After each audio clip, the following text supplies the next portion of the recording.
Hello everybody, I'm Skip Elsheimer.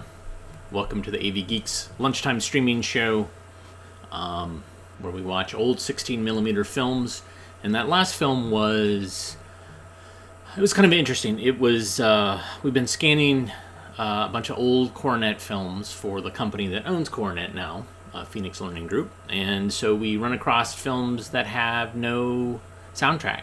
And that was a complete film with a separate soundtrack. So the reason for that is that they could have other language soundtracks that they could add to it, like French or German or whatever. So there's debate about the when this film was made. It says 1976, and I could look it up in WorldCat and see. Yeah, this is fascinating, I'm sure, from watching me type. How people choose jobs. Let's see what comes up in WorldCat. WorldCat is not always great. So 1976 is what it says. Shows how aptitude, interest, training, pay, availability, fringe benefits, and company size influence the jobs that workers choose. There you go. How about that? Okay, where are we? I have another film set up on the telecine. I do this because the way the webcam is, it's very confusing. It's not like a mirror, so it throws me off. Anyways, so this is I Am Me and I Want to Be. Enjoy.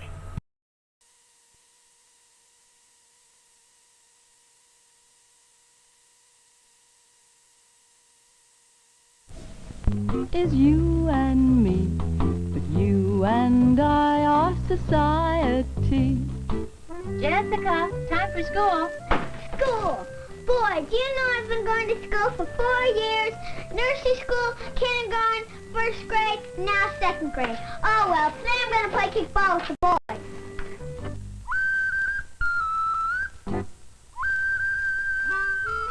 Jessica, don't forget your homework. Homework. Boy, 2 plus 2, read, write, society, all that stuff. You know what we have to do today? Make up a story about ourselves and read it to the class. Jessica, you'll be late. I'm waiting for Terry.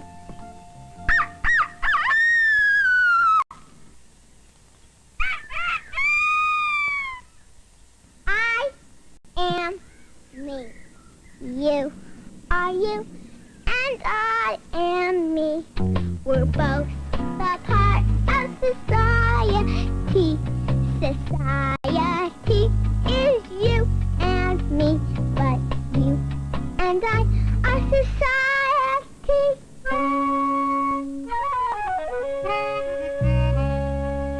I've got a mother and a father and a sister and a brother and a dog and a cat. I've got some black friends and some white friends and some tall friends and some small friends and a goldfish. Who is that? Some that skip and some that walk and some that run and some that talk. All my friends are mostly glad, but sometimes some of us get mad. When we fight and act real bad, then someone will end up sad.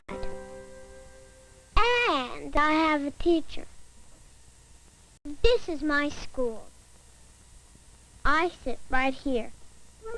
My best friend Amy sits right there. Jimmy sits there.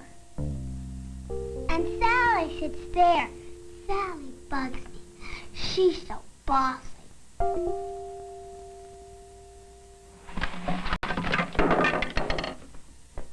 Then there's Louie, and Ginny, and Roger, and Bobby, and Tommy, Teresa, and Susie, and Bobby, and Megan, and Peter, and Johnny, and Mary, Francesca, and Marcus, and Ronald, and Terry. Looks like Terry goofed off on his homework. Almost finished, Terry?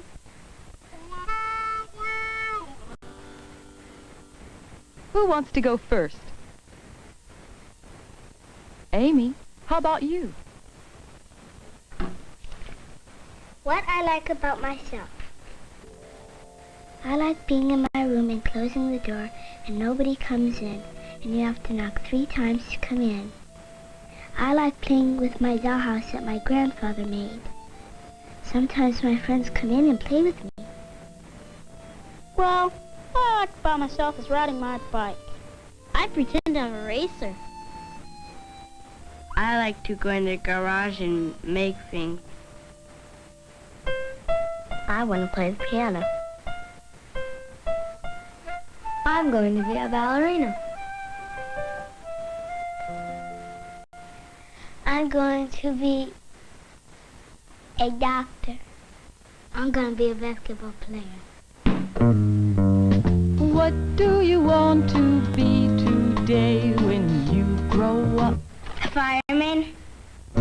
What do you want to be when you are big and tall? I'm a movie star. What do you want to be when you're no longer small? What do you want to be in winter, spring, and fall? I'm going to be a jockey. What do you want to be today when you grow up? A colleger. What's a colleger? A colleger is when you grow up and go to college. Put it over! Put it over!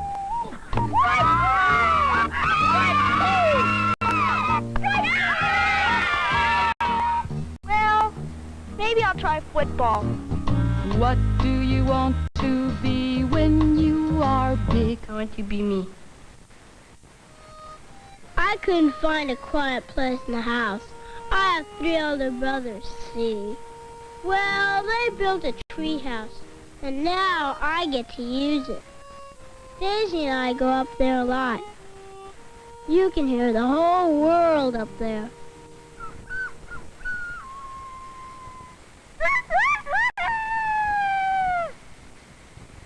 The thing I like best about me is I like to play the same games that boys play. And my favorite thing about school is recess. Terry thinks I'm the best kickballer in school. Are you all right, Jessica? Are you ready, Jessica? Yeah. Boy, that makes me so mad. I have feelings, you know. We feel happy, we feel bad, we feel good, we feel bad, disappointed, then we're glad, lots of laughter, then we're mad. I feel scared. I feel brave. I feel proud. I feel loud. I feel smart. I feel dumb. I feel friendship for my friends. I feel better. Everyone has feelings. Sometimes I help my little sister tie her shoes. I feel important. I helped my friend learn how to ride his bike, and I felt proud. My daddy whirled me around, and I felt loved. What I love about my brother, he gave me this basketball for my birthday. What I love about my mother, every morning she says, "Hello, Angel," and I kiss her. What I love about my father, he says, "Shh, the baby's sleeping." And he said, real quiet. What I love about my sister, she has a lot of books, and I get to read them. What I love about myself is when I'm all by myself and no one bothers me. Love is like a star falling down and you wish. Your special place could be up in a swing, a tree house, a dollhouse, or most anything. Inside or outside, or in a big crowd, you think of your own thoughts and feel very proud. Your special place should be some place to go, to think for yourself and yourself get to know. For you are your own self, there's only one you, and only your own self knows what you should do. Terry is a shrimp, Terry is a shrimp. When I grow up, I'm gonna be big.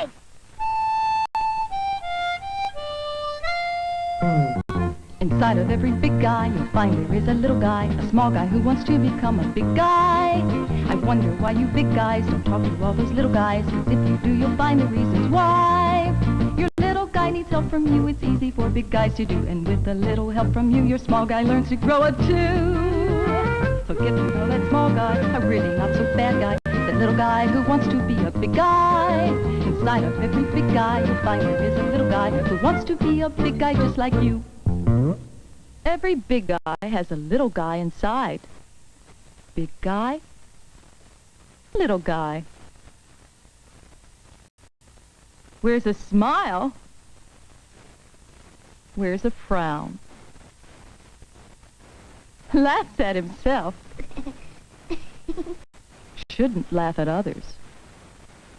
Inside of every big guy, you'll find there is a little guy who wants to be a big guy just like you. You are you, and I am me. We're both a part of society. Society is you and me. But you and I are society.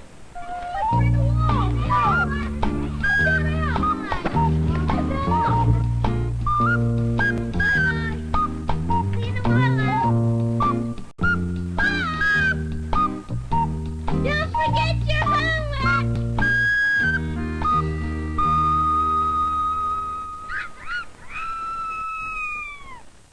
Yes, it's time to come in.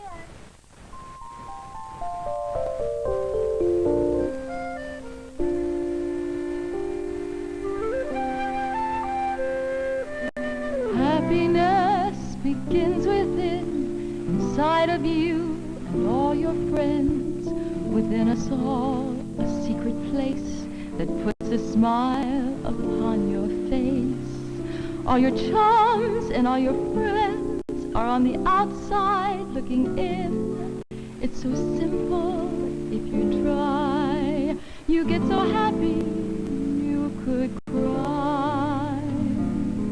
You and I should try and see if both of us can find the key, unlock the door and peek right in, where happiness begins within.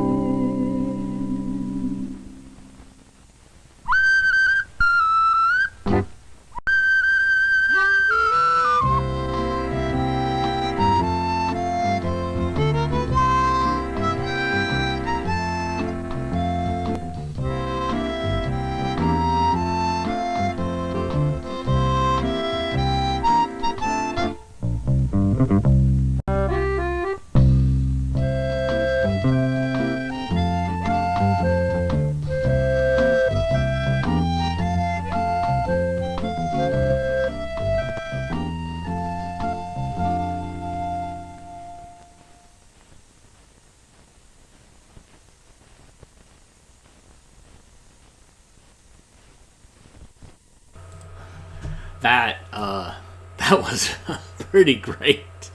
No idea. Really no idea. Have not seen that before. And this is why I love that we have the telecine behind us, because this is an opportunity for me to go to the back of the AV Geeks and go through shelves and find stuff that I just haven't seen.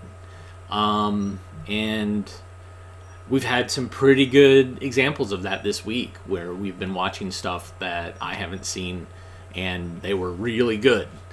Some of them not so good, but that's kind of the roll of the dice, of the roulette wheel.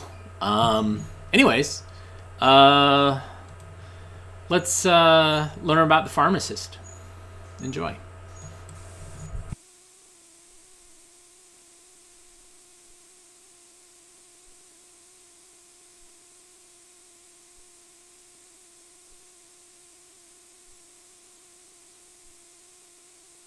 Life work.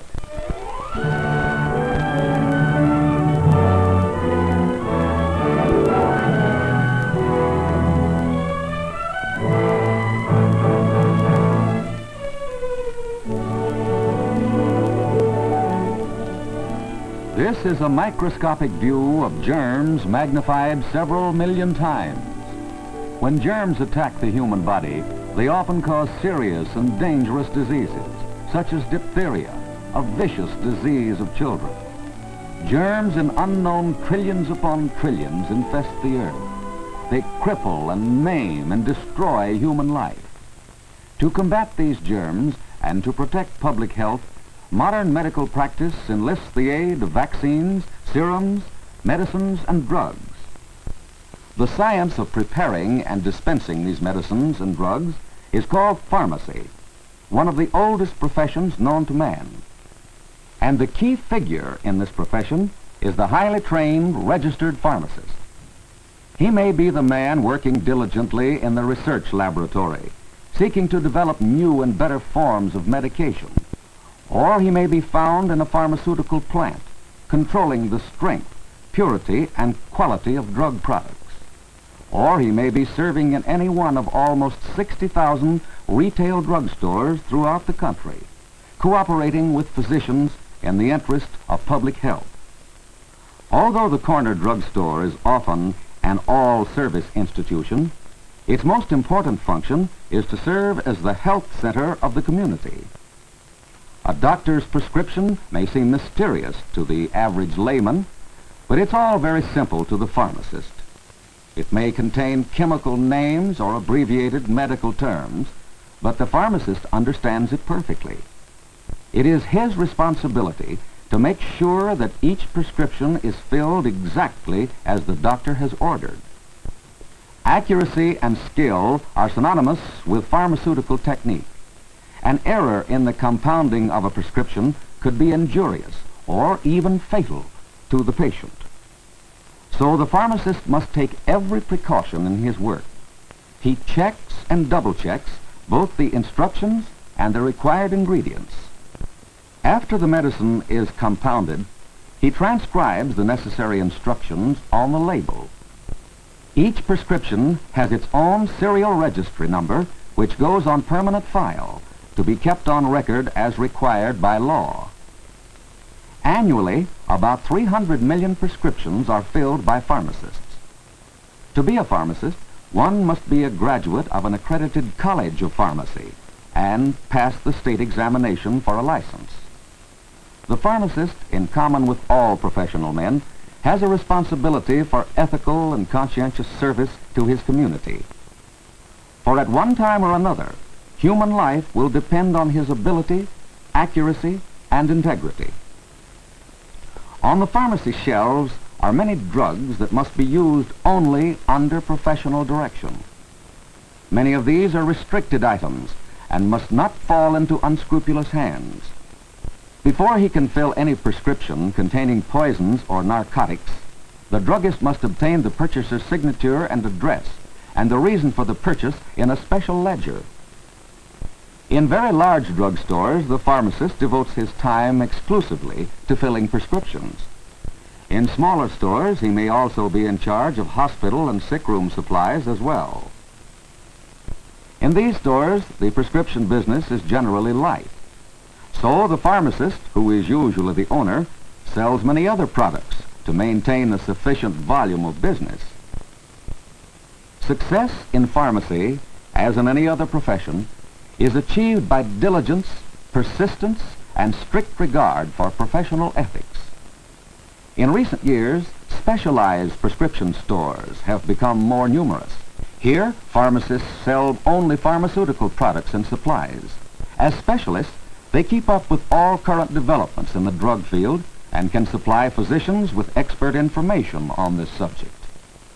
Specialization is also required in the field of hospital pharmacy, which offers opportunities for both men and women. Here, pharmacists must compound drugs, fill prescriptions, prepare antiseptic solutions, serums, and vaccines, and make bacteriological and clinical tests. Those in supervisory positions are responsible for the purchase of medical supplies and for the general administration of their departments. Veterans Bureau hospitals also require many pharmacists for staff duty. In fact, the government is one of the largest employers of pharmacists. many positions are open to trained men and women in the Food and Drug Administration, to inspect commercial products for purity and quality, in the Public Health Service to prepare and dispense medicines in cooperation with physicians, and in the Internal Revenue Bureau and other federal agencies. All of these government jobs are under civil service, with definite steps for advancement, and usually offer permanent employment. A degree from a college of pharmacy is essential for this type of work. The Navy and the Army, however, prefer to train their own pharmacists, since they are also taught to administer the medicines they compound. A pharmaceutical background is invaluable for individuals with special aptitudes. Those with ability for organization can find excellent opportunities for service in professional and trade associations. Those who like outdoor work can find opportunities in the growing of medicinal plants. Those who have literary ability may serve as writers and editors for professional magazines and trade journals. And those with a competence to teach may become instructors in colleges of pharmacy. Preparations for a career in pharmacy should begin in high school. A part-time job in a drugstore will determine whether a student has real interest and ability in this field. By assisting the registered pharmacist, the student also gains useful experience and helpful knowledge that will be of great benefit to him later. While acquiring this practical experience, the prospective pharmacist should study chemistry and biology. A foundation is thus prepared for his college work, which generally consists of a 4-year course leading to a Bachelor of Science degree in pharmacy. If he needs financial assistance, scholarships may be available to meet part of the college expenses. After graduation, he must pass a state board examination before receiving a license to practice. Most states now grant reciprocity to out-of-state applicants. Although only a small percentage of pharmacists are women, the proportion is steadily increasing. Women make good pharmacists, and opportunities are open to them in every phase of the profession. Many are employed as technicians and supervisors by drug manufacturers. In this field, registered pharmacists are in constant demand, not only in the manufacture of pharmaceutical products, but also as salesmen and detail men to visit physicians and druggists and to give technical advice on the latest developments in medicines and drugs. These developments are carried out by research pharmacists in the laboratories. To them goes much of the credit for the advancement in the treatment of disease. They strive constantly to find new medicinal weapons to combat man's greatest enemies, the germs of disease. Daily, headlines tell us of their results, of lives saved by new drugs, vaccines, and serums. In this dramatic fight to preserve and protect the nation's health, the corner druggist plays a role that is just as important as that of the scientist in the research laboratory, the clinic, and the experimental station. For in the end, each new discovery finds its way to the local retail pharmacy. The corner druggist acts as a distributor of medical products in every part of the nation. For those who can qualify, who combine manual dexterity and accuracy with professional integrity, this field offers excellent opportunities for useful service to humanity for both men and women. The work is confining and requires continual skill and diligence, but the rewards are satisfying, for this is work that contributes directly to human welfare. Study your interests and aptitudes and compare them with the requirements of this profession. Pharmacy may become your life work.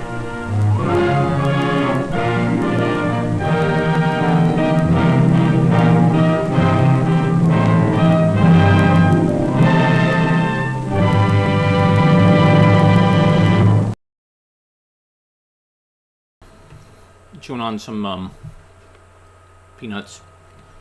Sorry. That ended a little bit quicker than I thought. Hey, thank you, Jeff and Ryan, for the coffee. That's one way you can reward AV Geeks is going to ko-fi.com/avgeeks or buymeacoffee.com/avgeeks. Coffee is... we use those donations not only to buy coffee, but to buy things like splicing tape or white tape or leader. And also to pay for internet costs and different things like that. So it's not just coffee, although we do like our coffee. And we're very thrifty with the coffee that we buy. We don't get anything fancy. All right, so got another film set up on the Telecine that I have not seen. I think this is animated based on the notes on the can. So here is Anna and Bella. Enjoy.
Is that twice this week? 3 times this week? I can't remember. It's frustrating. Very, very frustrating. Yeah. I mean, this did win an Oscar, so maybe that's Maybe that's an issue. So frustrating. So very, very frustrating.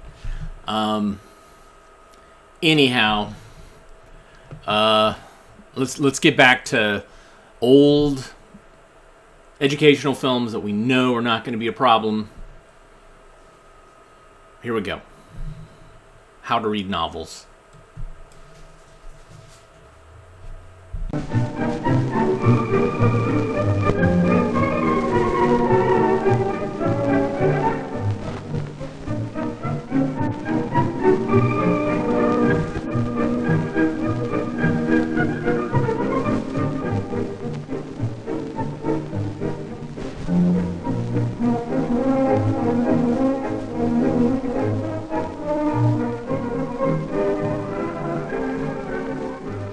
We meet many people in a lifetime.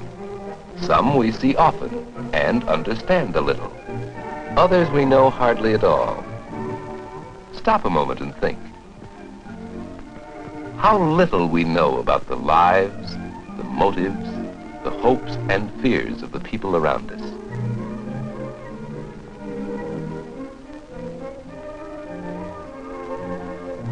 People are different.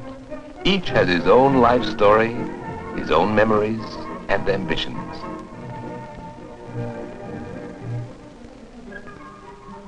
People are alike, too, in many ways, if we study them. One way to study people is through reading. In the books and stories we read, we can learn about people and ourselves. In novels especially, we can begin to understand why people behave as they do. Walt has been assigned a novel to read. As we read along with him, we can learn something of how to read novels. Silas Marner by George Eliot, a novel of long ago. Before we read the novel itself, let's learn a little about the author. Who was George Eliot? George Eliot was a woman who lived in Victorian England. We can imagine her in her study.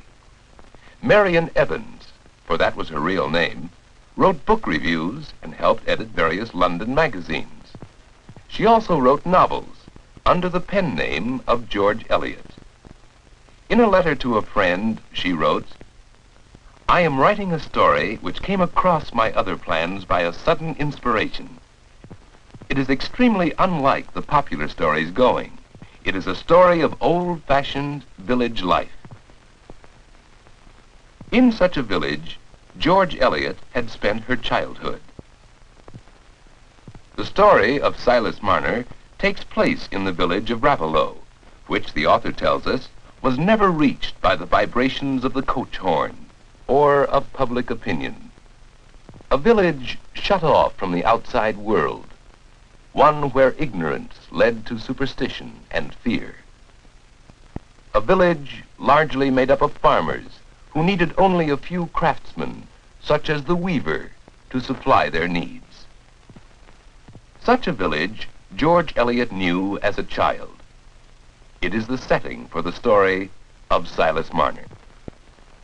Knowing something about the author, being able to picture the setting, these help us understand a novel, any novel.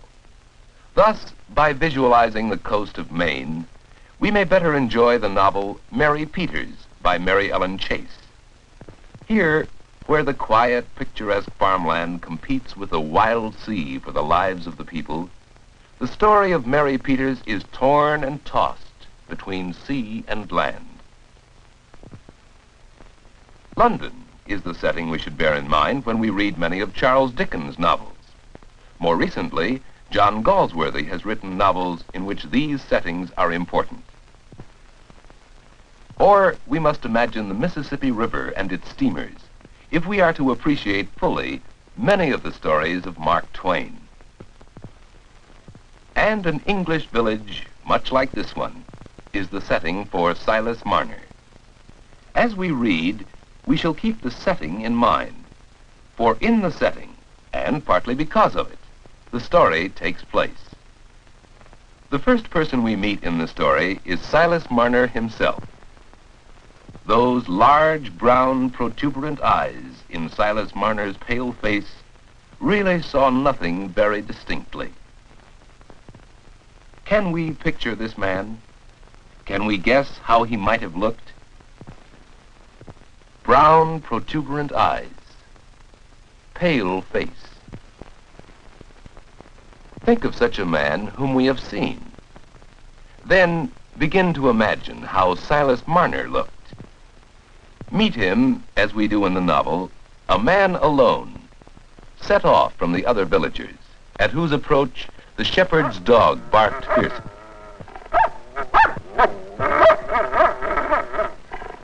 Even the shepherd himself was not quite sure that this trade of weaving, indispensable though it was, could be carried on entirely without the help of the evil one. Yes, by picturing in our minds the persons described by the author, we help make a story come to life. Often, as in Hawthorne's The Scarlet Letter, it is important to understand the character of a whole community of people. A people amongst whom religion and law were almost identical, so that the mildest and the severest acts alike were made venerable and awful. Here we have a setting and characters for a grim story of puritanical morality. In other novels, such as Cooper's The Deerslayer, one central character is the key to the story. Meet Hurry Harry, as described by James Fenimore Cooper, both good-humored and handsome, a man whose air was free, though his manner necessarily partook of the rudeness of a border life. Unless you picture this man, you cannot fully enjoy the story. So it is we approach novels, finding out about the author, imagining the setting, meeting the characters, and picturing them. This takes time, and most novels are not read all at once. When we stop, we should think back over what we have read before we put the book aside.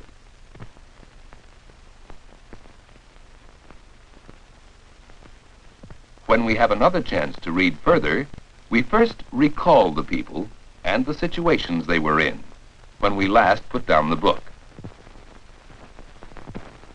In Silas Marner, we have a story set in a remote English village. We know something about the main character, a lonely weaver of whom the townsfolk are suspicious. As we read further, we learn that Silas Marner is a miser. His only friends are the gold and silver coins he keeps hidden beneath the floor of his cottage.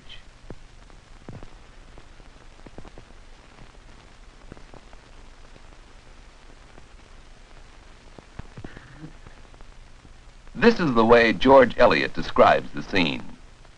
How the guineas shone as they came pouring out of the dark leather mouths. He spread them out in heaps and bathed his hands in them. Then he counted them and set them up in regular piles and felt their rounded outline between his thumb and fingers. Thus we come to know Silas Marner. Of course, there are other people in the novel. One is Dunstan Cass, of whom the author tells us that his taste for swapping and betting might turn out to be a sowing of something worse than wild oats. Dunstan needed money, and one day on a sudden impulse, he decided to borrow some from Silas. What happened at the cottage? Let the author tell us. The door opened, and he found himself in front of a bright fire which lit up the cottage. Marner was not there. What Dunstan does next tells us more, much more about his character. He needs money. The cottage is deserted. In the author's words, the pressing question, where is the money, now took entire possession of him. Thus, by picturing the characters in the setting, and with events happening to them, we begin to understand these characters. We begin to know them more intimately than we know persons we see every day.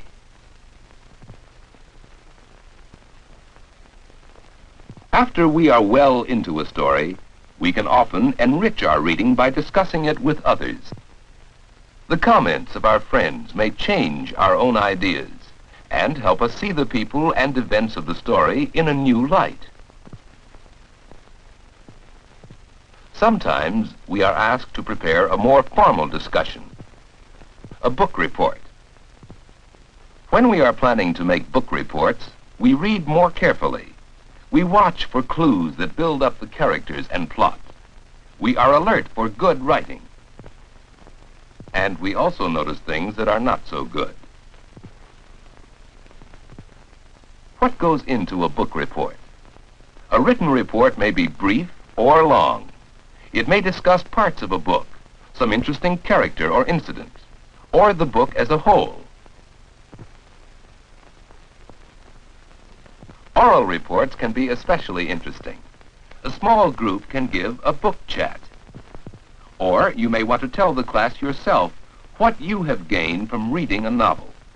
If you have read it well, your job is easy. What you have learned about the author may be part of your report. How you picture the setting of the novel. What you think of the main character. And then you may tell about one exciting event in the story, so that others will want to read the novel and meet the people you have come to know. Dunstan has gone, taking the money with him.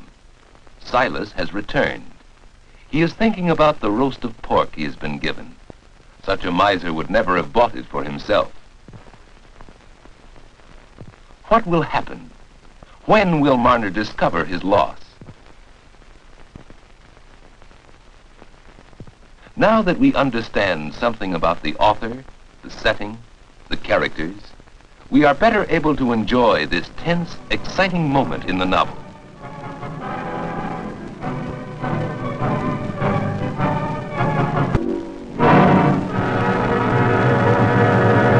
And what, may I ask, is a dear little cupcake like you doing with nasty old school books? My dear child, we haven't had school or books in ages. No school? Really? Why don't you get rid of that school book? You can drop them in here. It'll get all burned up in there. Well, of course it will, dear child. And so it should.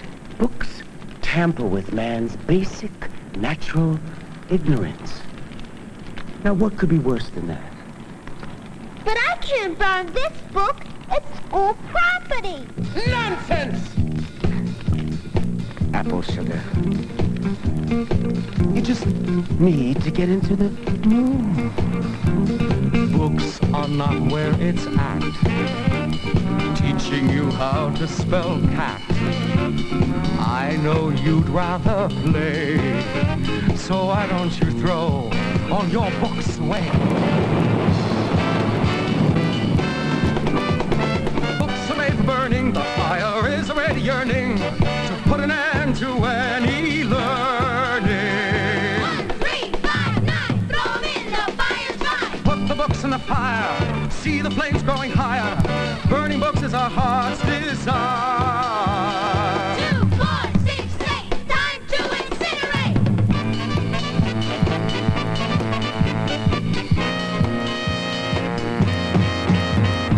Books will not make you wise, and reading's bad for your eyes. I am sure you agree, so why don't you give all your books to me?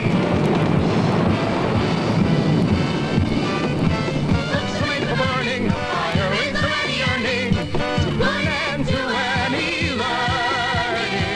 This one here is very good about a man named Robin Hood. Put the books in the fire, see the flames growing higher. Burning books is our heart's desire. No, I never liked Tom Sawyer. I won't be a book destroyer.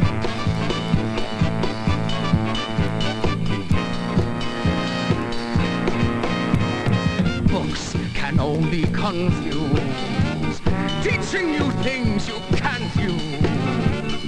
You should listen to me. Burning your books will set your mind free.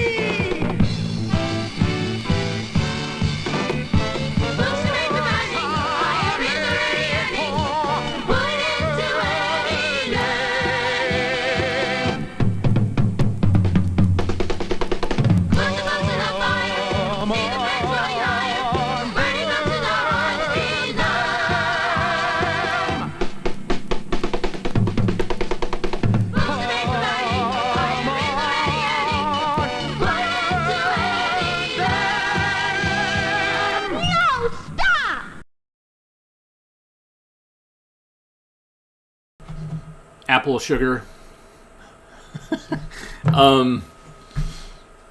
Yeah.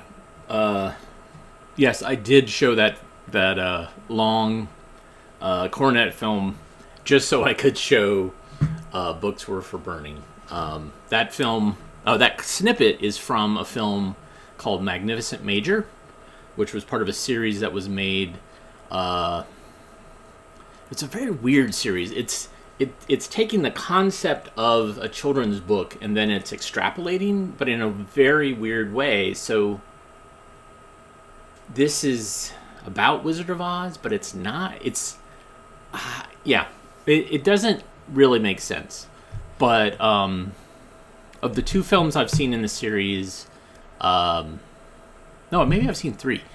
They all have music, but this one by far is the best, and the entire film has got some great stuff. So any excuse I can get to show it. So there you go. Let's leave you with A Road to Success.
Well, as luck would have it, today is the 50th anniversary. No, not the 50th anniversary, but it's an anniversary of the Challenger explosion, which I did not know. And so I apologize. That was, didn't know that. I guess this is the price we pay when I show stuff, and I'm not acutely aware of all the news that's going on. Sometimes what I show relates directly to something that is going on at this very moment. And so I apologize for that. That was not meant to be a callous look at the space program and NASA's efforts. And I'm a big fan of NASA. So, I mean, the idea is that, they keep trying. They keep trying. And it's a bunch of engineers and it's a bunch of people. And sometimes horrible things happen. And so, yeah. Anyhow, thanks for tuning in today. And we will see you again on Monday. Monday might be a special day. I have to figure it out. But everybody have a good Saturday and Sunday. And if you like what you saw and you weren't offended by my showing that NASA film, you can go to ko-fi.com/avgeeks. And you can also hit the like button. Even if you didn't like today's shows, or you were rubbed wrong by something I showed today, or you were rubbed wrong by YouTube being a pest, say that you like it. I don't know if it really means anything on YouTube. And eventually, at some point, YouTube might just say, you know what? AV Geeks, we're not interested in you anymore. And so I will be, broadcasting to other things that are not so annoying. But I won't do that until it's the end with YouTube. Anyhow, we look inside the film can to tell us what's going on, and it tells me to please rewind and love each other, which seems like pretty good advice. And take care of yourself. And I say this often, but if you have anybody that's a healthcare professional, reach out to them, because they are struggling. I have a couple of friends who are nurses, and they are dealing with a lot. So buy them lunch or dinner, or help them go grocery shopping, or, do their laundry, do something nice. They do a lot for us. They see us at our worst, both physically and mentally and emotionally. And so it's hard on them. So everybody take care. And we'll see you on Monday.